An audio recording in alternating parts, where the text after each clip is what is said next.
It's official, my car is turning into a Hot Wheels.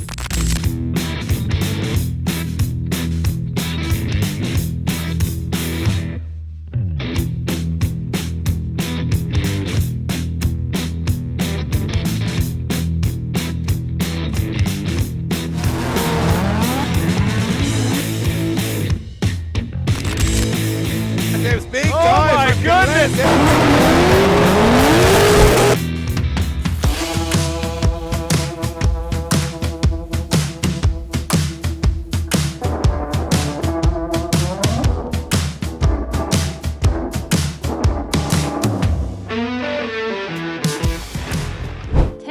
I started building this car in my tiny San Francisco garage where I was doing so many things for the very first time. This was my first ever project car that kickstarted my journey into drifting, into YouTube, into everything.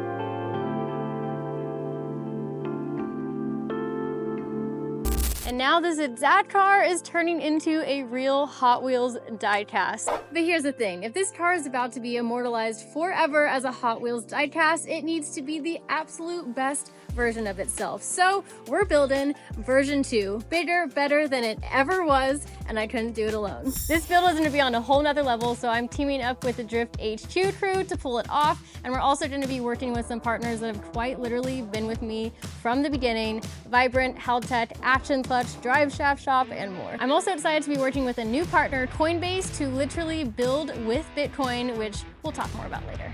This is the ultimate rotary revival, and we got a lot of work to do, so let's get started. This is every fabricator's dream right here. An acid-dipped shell.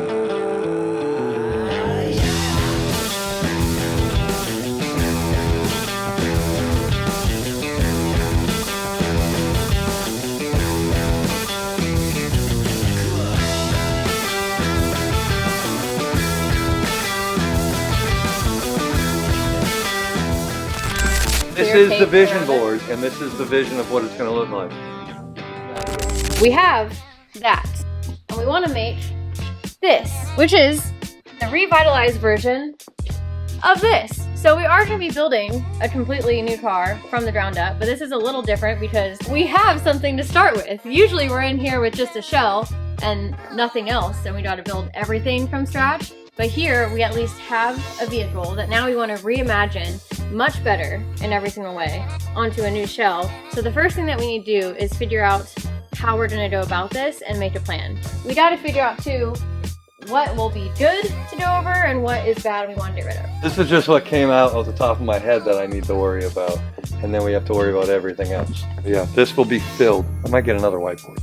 Well, to start, something that we haven't talked about is I've never had a build that was acid dipped and stripped completely. I wanted to give you guys like the cleanest, nicest platform to start from. Thank you for fabricator sympathy.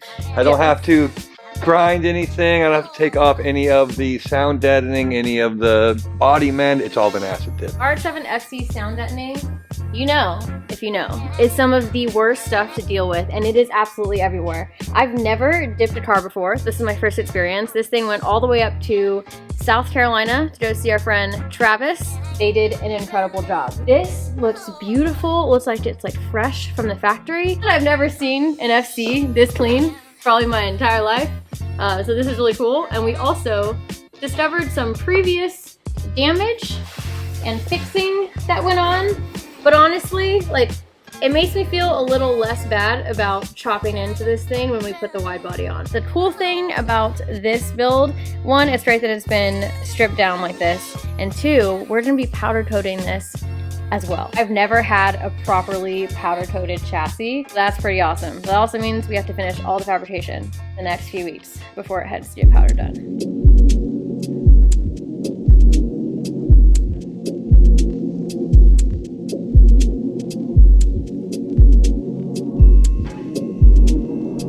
Big thanks to Coinbase for making this build possible. And let's just get it out of the way. No, I am not launching my own Neon Princess coin. That is not what Coinbase is all about. Coinbase is run by car enthusiasts who wanted to support the community while also spreading awareness about crypto. This partnership is extra special to me because over a decade ago, I attended Tim Draper's entrepreneur school in California. And at the time, Coinbase was just a small startup working in the same building as me. And to now be a decade later working with them on such a special project is an amazing full circle moment. Now let's get the facts straight. Coinbase is the most trusted and secure place to buy, sell, and manage your crypto. They're publicly traded and millions of people use their platform daily.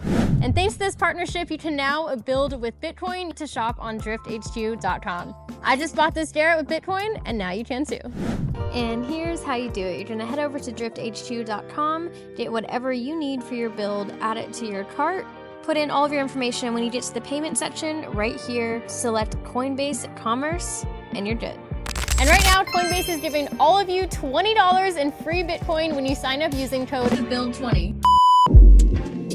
This driveline angle, gotta go. Essentially, this was tilted, so you could see this crazy driveline angle where the engine trans is pointed down. Go up to the diff in the back. Shout out Drive Shaft Shop for making me a custom drive shaft that's like double jointed on both ends and as beefy as possible because we knew we had this crazy angle. Somehow it survived. It's kind of impressive though.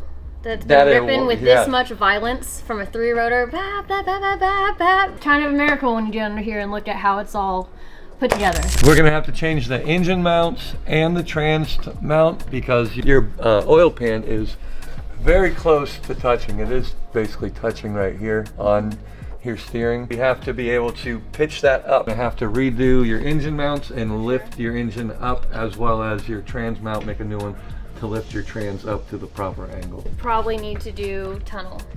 Yes, we're gonna have to do tunnel. Yeah, we'll do a little notch out of it. We're gonna have to cut out the trans tunnel, part of it.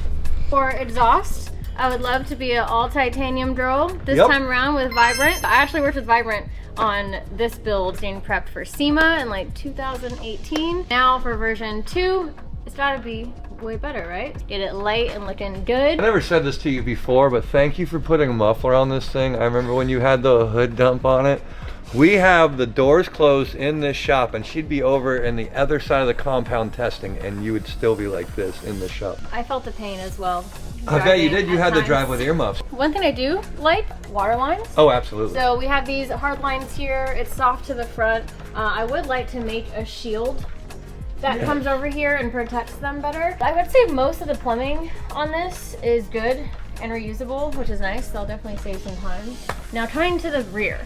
That is where we are going to be. Once again, we find ourselves in this position of innovating for the entire world and the car community, because we're gonna be putting a Winters in this. There is only one other RX-7 FC in the world that has a Winters in it, but that is a challenge that like a lot of people have been waiting on and wanting to do. So they're making me the guinea pig. We're gonna be doing that together. Hey Cricket, we're gonna make you do something no one's done before. Well, one person's done before.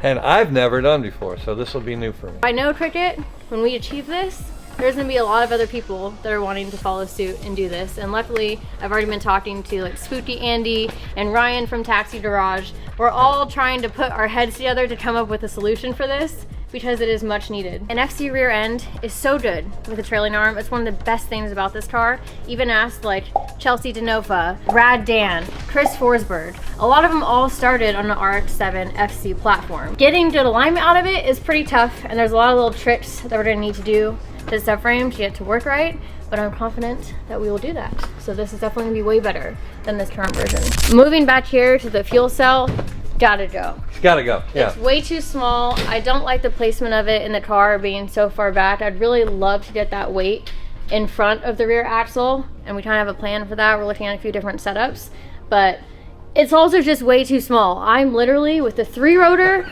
on E85, bro. I'm waiting in line to go drift. Running out of gas. Literally, I will do 1 lap, and if I had waited in line, I don't have enough to do a second one usually. Like, it's crazy. So we gotta figure that out. My little water pump. Oh, we love those. Those things work really good. Those are the Davies Craig? Davies Craig, yeah, Davies the biggest Craig, one yeah. they got. I got a little, I think that was hand painted with, I hand flaked that one. A little Salt Bay action. The flake looks proper. I'm trying to get the order of things right. So it's gonna be engine to trans, cooler mounting, Yep. and then rear mount. You have to figure out where we're doing the rear mount, and then also if it's this one that you have currently is integrated into the cage. We're talking about a solution to the frustrating rear geometry of an RX-7 FC. What we need to do before we can even think about creating the Winters setup is get our subframe set with the best geometry possible. Part Shop Max made a bunch of the stuff that we're gonna need. They made all the solid mounts. They make the subframe risers that still pivot and allow you to make those different camber adjustments. Because when you're adjusting camber, the entire subframe on an FC is actually moving. Camber links that Part Shop Max sells, what they do is they make them as small as possible to get as much more positive camber as you can, and you still need more if you want good alignment spec. There is also a mod that we're going to be doing to our subframe, so that's why on the list that needs to be ordered first. I need to make sure I get all of the solid bushings. We have our subframe mod. We're going to be powder coating that and making it nice as well. Anything else fab-wise from underneath the car that we've talked about? Not that I can think of. Everything's pretty much bolt-on underneath the car. And we just have all of our oil coolers, all that stuff that we have to mount, figure out placement for, make a vibrant list of all the stuff that we need for vibrant, for intercooler and exhaust and wastegates and all that fun stuff. And Chris can make a list on all of the extra fittings that he needs in case he wants to reroute stuff. Now that we're in the engine bay, we gotta look and see, like, what are we keeping? What are we ditching? Obviously, we're keeping the heart and soul of this thing. We're not even gonna open the engine up, because guess what? If it's not broke, don't fix it. Obviously, it's really crusty. Like, I probably spray tanned that paint on 7 years ago, maybe more than that. So I really want to get the engine out and just cleaned up, and we'll repaint it because the car's gonna look so nice. We can't have a rusty, crusty engine in there. But like, I would love and need to put a hood on this thing. Definitely gonna at least get aesthetic makeover and a lot of. Oh yeah, all the wires are getting tucked. The placement of stuff is getting changed. That was a universal dash that I bought off eBay like a decade ago and wedged in there. Let's just see what HTK ones we have in stock and we'll make it fit. I really want to be able to have a passenger seat in here. I feel like we should honestly just keep walking around and talking about a million things that could be changed, but we should just start on the teardown.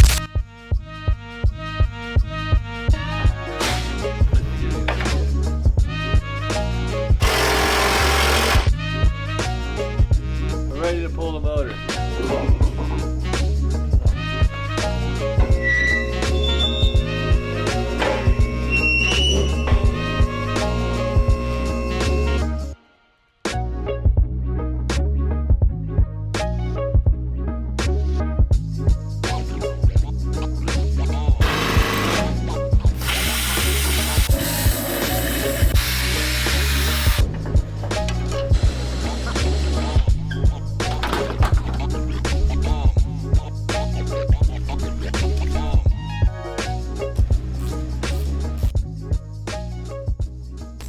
End of day one recap, we got the drive line out of the old FC and we have put it into the new FC, and we are currently working on doing motor mounts and a trans mount. We were able to get the engine as close to level as we can. Still got a little bit of pitch of it just because how a rotary works. It goes right down the center of it, where most engines have the output shaft at the bottom.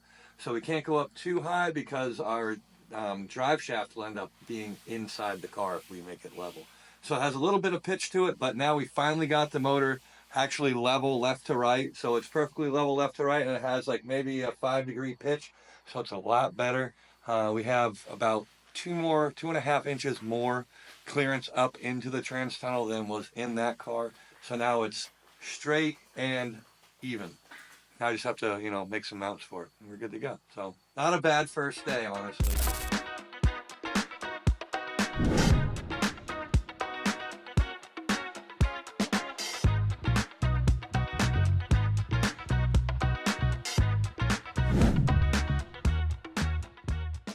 So we got the cage kits in. Look at all that safety.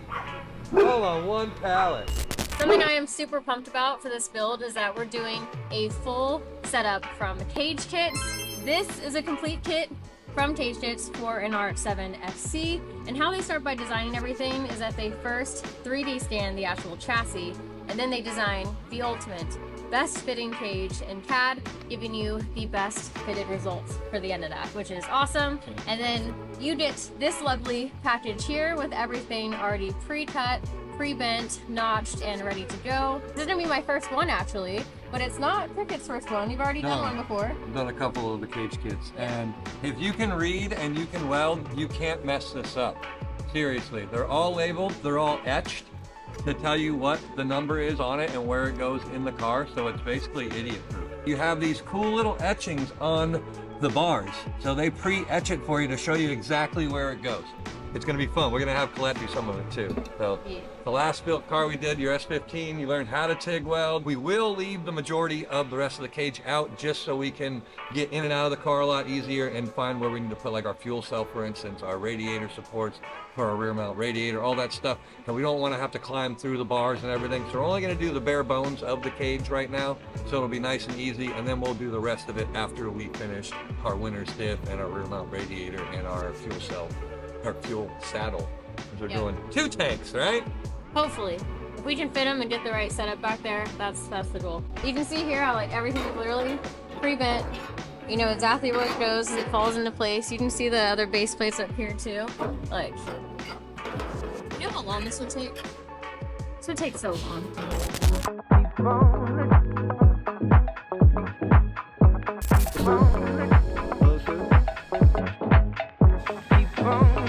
Don't look into the light, no matter how tempting.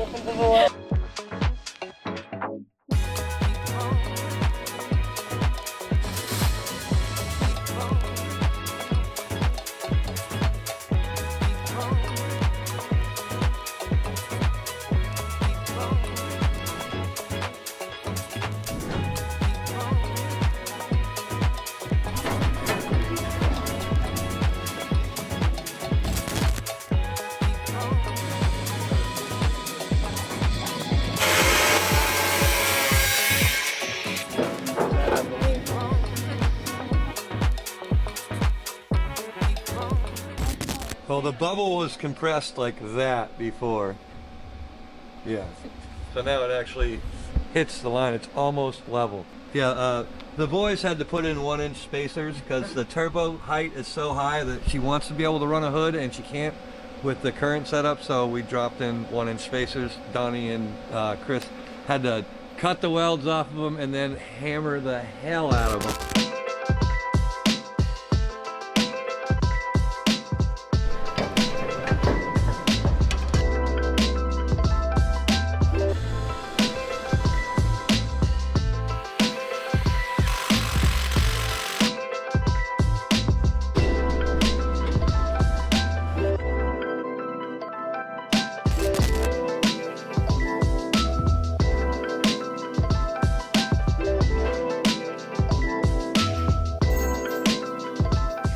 There's been a ton of progress made because we are on a tight timeline to get this looking like this. Wow! We chopped this thing up, sealed it, and did it the proper way.